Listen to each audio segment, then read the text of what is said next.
Je désire commencer une série de courtes études dans le livre de l'Apocalypse. Dieu a mis de la lumière sur notre route. Sans cette lumière, le futur pourrait paraître sombre et incertain. Mais grâce à elle, nous savons ce qui vient et comment s'y préparer. Alors avançons vers la lumière et marchons dans la lumière. Dieu a envoyé l'ange Gabriel auprès de Jean sur l'île de Patmos pour qu'il écrive ce que nous devons savoir, ce qui est à l'avenir, ce qui est à venir et qui nous concerne. Je commence le livre de l'Apocalypse au chapitre 1, versets 1 à 3. Révélation de Jésus-Christ que Dieu lui a donnée pour montrer à ses serviteurs les choses qui doivent arriver bientôt et qu'il a fait connaître par l'envoi de son ange à son serviteur Jean, lequel a attesté la parole de Dieu et le témoignage de Jésus-Christ, tout ce qu'il a vu. Heureux celui qui lit et ceux qui entendent les paroles de la prophétie et qui gardent les choses qui y sont écrites, car le temps est proche. Cette révélation vient directement de la divinité. On voit que le Père et le Fils sont impliqués, du Père, du Fils, d'où vient la lumière pour l'Église sur le futur, et ceux qui la liront recevront une bénédiction. Mais l'ennemi de Dieu a fait de ce livre, l'Apocalypse, l'objet de son attaque, et il a persuadé des millions de gens que ce livre est scellé, donc incompréhensible. Mais Dieu, ayant prévu les efforts de Satan, a écrit noir sur blanc ces paroles. Ça se trouve au chapitre 22, verset 10, et il me dit « Ne scelle point les paroles de la prophétie de ce livre, car le temps est proche. » C'est le livre que Dieu a dit de ne pas sceller, justement. Au contraire, je crois que nous devons en remplir nos esprits et nous en recevrons de grands bienfaits. Bien sûr que ce livre contient énormément de choses et nous ne pourrons regarder à toutes, mais nous pouvons en étudier les grands thèmes. Le grand thème principal, c'est le grand conflit entre Christ et Satan, et spécifiquement celui de la fin des temps. Ce livre présente de nombreux symboles pour évoquer les armées opposées dans cette grande guerre. Oui, des conflits sont devant nous, et il est bon que nous connaissions la route à l'avance, car cela nous donnera courage et confiance. Nous étudierons ensemble 12 thèmes d'une importance capitale pour notre époque. Voici les titres. D'abord, 2 dirigeants leaders, l'agneau ou le dragon. Là, il faudra choisir. 2 cultes possibles, le culte au Créateur ou le culte à la créature. Troisièmement, 2 lois, les commandements de Dieu ou les lois humaines. 2 bannières, le sceau de Dieu ou la marque de la bête. 2 femmes, l'épouse ou la prostituée. 2 esprits, l'esprit de prophétie ou le spiritisme. 2 réveils, le grand cri ou la fausse pluie. 2 récoltes, la moisson ou la vendange. 2 temps de trouble, le grand temps de trouble et le temps de trouble de Jacob. Ou, je dirais, 2 soupers, la manne ou la charogne. 2 cités, Sion, que l'on appelle bien sûr Jérusalem ou bien Babylone. Et enfin les 2 habits, des robes ou des haillons. Alors, ouvrons ensemble la parole de Dieu et commençons par notre premier sujet.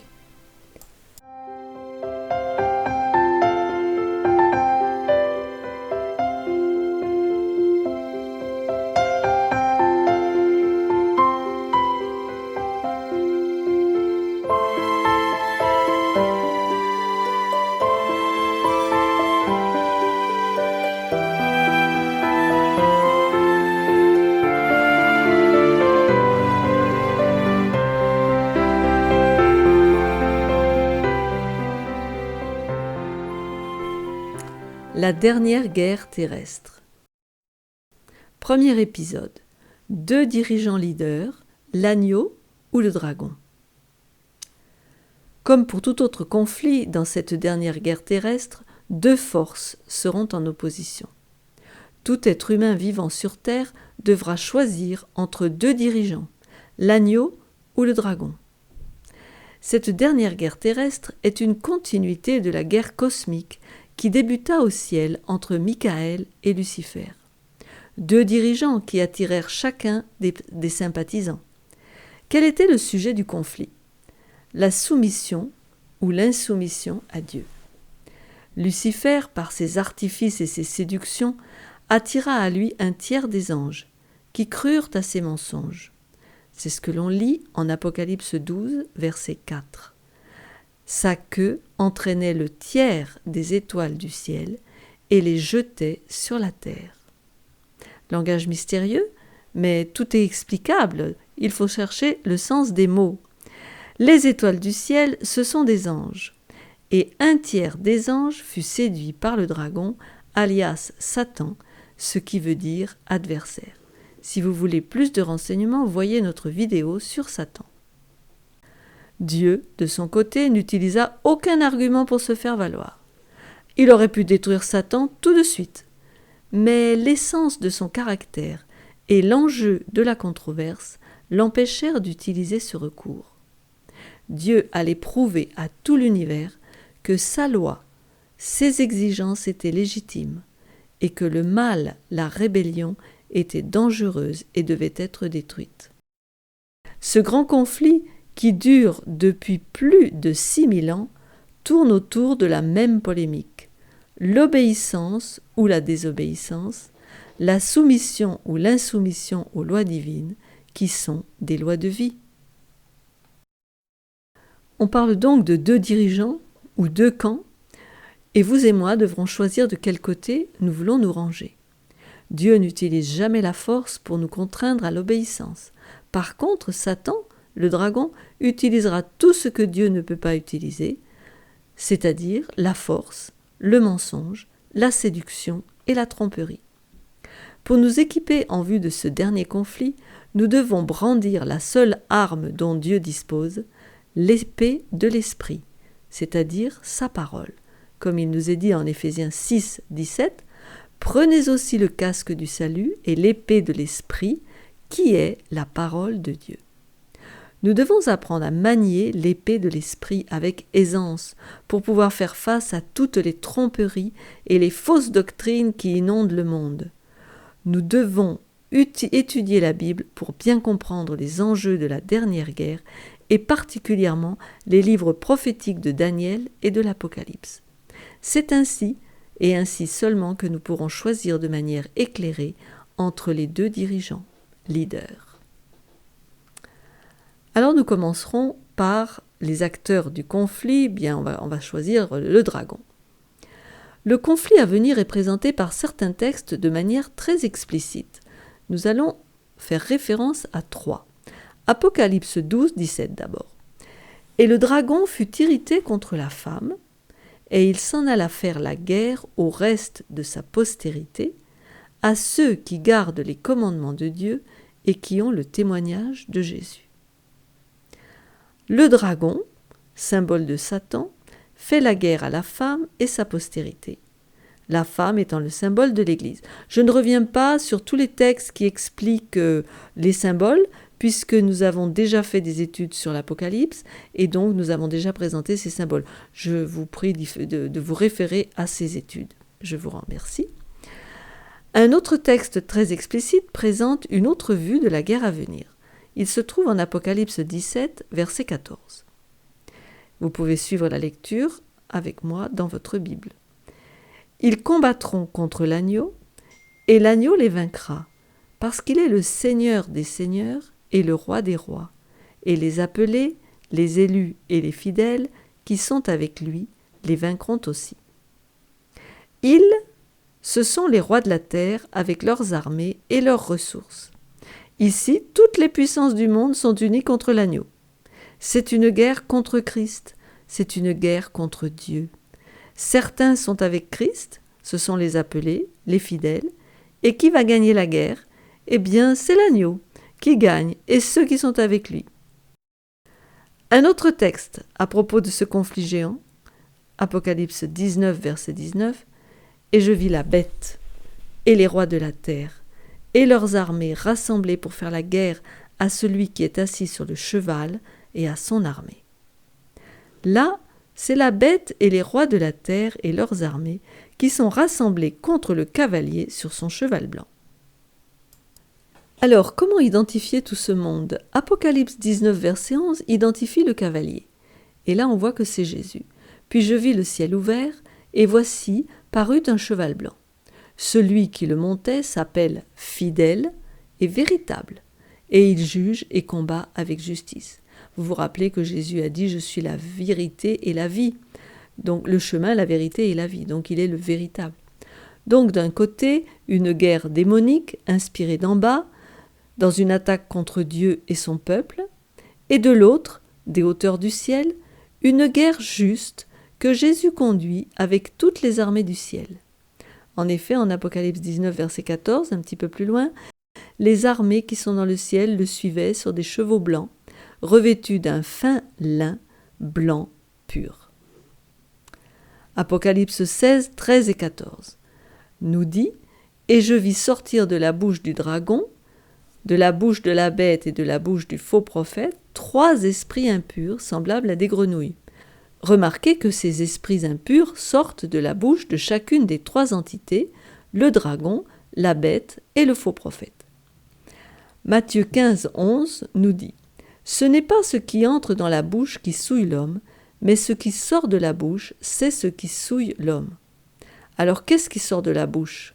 Des souillures, des impuretés, des fausses doctrines. Aujourd'hui, le monde est inondé de fausses doctrines. Donc de la bouche du dragon, qui représente le spiritisme avec toutes les grandes religions de l'Extrême-Orient, bouddhisme, hindouisme, taoïsme, nouvel âge, sortent des fausses doctrines et des pratiques qui défigurent Dieu, telles que la réincarnation, l'immortalité de l'âme, l'idolâtrie. Curieusement, ces religions exaltent le dragon partout, et on le voit dans leurs temples, dans leurs drapeaux.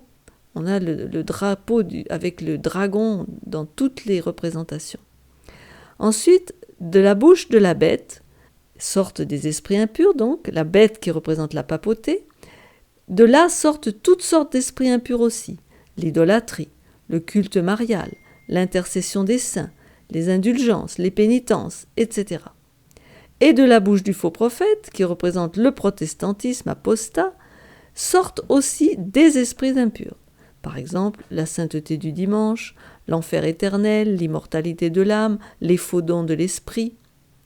Oui, les églises protestantes aussi ont bu du vin de Babylone, car c'est avec elles que les rois de la terre se sont livrés à l'impudicité, et c'est du vin de son impudicité que les habitants de la terre se sont enivrés.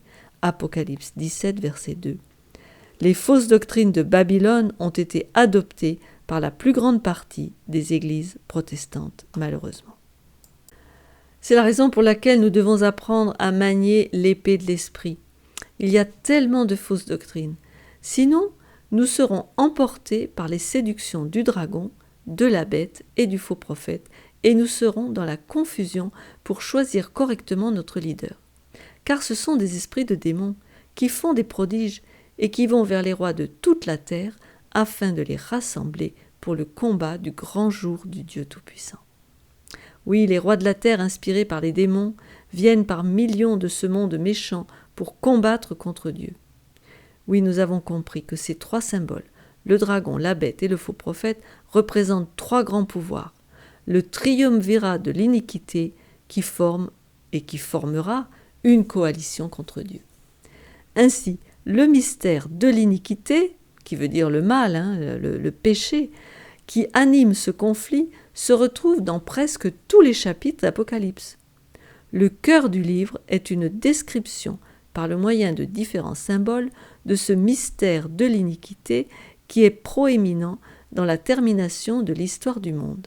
Et nous pouvons nous réjouir d'avoir un projecteur en direction du dragon, de la bête et du faux prophète, ce projecteur étant l'Apocalypse, afin de savoir d'où ils viennent et où ils vont, et ainsi échapper à leur contrôle.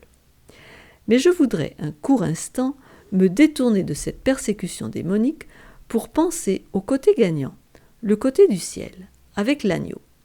Revenons à Apocalypse 12, verset 17, Et le dragon fut irrité contre la femme, et il s'en alla faire la guerre au reste de sa postérité, à ceux qui gardent les commandements de Dieu et qui ont le témoignage de Jésus. La femme et le reste de ses enfants semblent une bien faible armée pour combattre tous les rois de la terre et leurs armées et les démons qui les accompagnent. Mais la femme qui est l'Église et ses enfants, sa postérité, sont soutenus par l'agneau et ses armées célestes, c'est-à-dire toute la puissance de l'univers. La femme, c'est l'Église. Et si nous avons trouvé l'agneau, nous sommes du côté gagnant. Si nous avons trouvé la femme, la véritable Église, nous sommes ses enfants. Alors, restons là, n'abandonnons pas. Oui, le chef de l'armée, c'est l'agneau. Au chapitre 5, il nous est donné une vue de cet agneau. On voit le trône de Dieu et le roi de l'univers assis avec un livre dans sa main et un ange crie. Apocalypse 5, verset 2. Et je vis un ange puissant qui criait d'une voix forte. Qui est digne d'ouvrir le livre et d'en rompre les sceaux ? Mais personne ne put ouvrir le livre, ni sur la terre, ni au ciel. Alors Jean pleure, car il voudrait voir ce qui est écrit, ce qui est dans ce livre scellé. Apocalypse 5, verset 5, et l'un des vieillards me dit, « Ne pleure point, voici le lion de la tribu de Juda, le rejeton de David, a vaincu pour ouvrir le livre et ses 7 sceaux. » Et Jean se tourne pour voir le lion de la tribu de Juda ouvrir le livre. Et qui voit-il ? Verset 6, « Et je vis, au milieu du trône et des 4 êtres vivants, et au milieu des vieillards, un agneau qui était là, comme immolé. Il avait 7 cornes et 7 yeux, qui sont les 7 esprits de Dieu envoyés par toute la terre. » Cet agneau est en présence de Dieu. Cet agneau est l'image centrale présentée à l'univers. Un agneau immolé. Et c'est aussi l'image centrale du livre d'Apocalypse, et je dirais même de tous les évangiles. Nous voyons plus tard que les gagnants dans ce conflit sont réunis avec l'agneau, leur leader, et ils chantent un cantique. Lisons Apocalypse 15, verset 3. Ils chantent le cantique de Moïse, le serviteur de Dieu, et le cantique de l'agneau en disant « Tes œuvres sont grandes et admirables, Seigneur Dieu Tout-Puissant. Tes voies sont justes et véritables, Roi des nations. » Oui, c'est le cantique de leur expérience personnelle. Ils ont choisi l'agneau comme leader. Ils ont choisi l'épée de l'esprit comme arme. Ils ont choisi la femme pure comme église. Ce sont ceux qui gardent les commandements de Dieu et qui ont le témoignage de Jésus, d'après Apocalypse 12, verset 17. Chers amis, vous êtes devant un choix que personne ne pourra faire pour vous. Lors du procès de Jésus, Pilate offrit au peuple juif un choix. Il devait choisir entre Jésus et Barabbas. Il en est de même pour chacun d'entre nous. C'est aujourd'hui qu'il faut choisir entre l'agneau ou le dragon. En Matthieu 27, 17, on voit la scène. Comme ils étaient assemblés, Pilate leur dit « Lequel voulez-vous que je vous relâche, Barabbas ou Jésus, qu'on appelle Christ ?» Le peuple juif et ses dirigeants choisirent Barabbas, un voleur et un meurtrier, qui d'ailleurs représente Satan, qui est bien le premier grand meurtrier et le premier voleur. C'est le dragon. Et ils ont eu ce qu'ils ont demandé, au même chapitre, au verset 21, il est dit « Le gouverneur prenant la parole leur dit « Lequel des deux voulez-vous que je vous relâche ?» Et ils répondirent « Barabbas. » Et au verset 24-25, Pilate, voyant qu'il ne gagnait rien mais que le tumulte augmentait, prit de l'eau, se lava les mains en présence de la foule et dit « Je suis innocent du sang de ce juste. Cela vous regarde. » Et tout le peuple répondit « Que son sang retombe sur nous et sur nos enfants. » Le sang de Christ, de l'agneau, est retombé sur le peuple juif et sur ses enfants pendant des siècles. Exilés, persécutés, errants, sans patrie, voilà les conséquences de leur terrible choix. Et vous, qu'allez-vous choisir ? L'agneau ou le dragon ?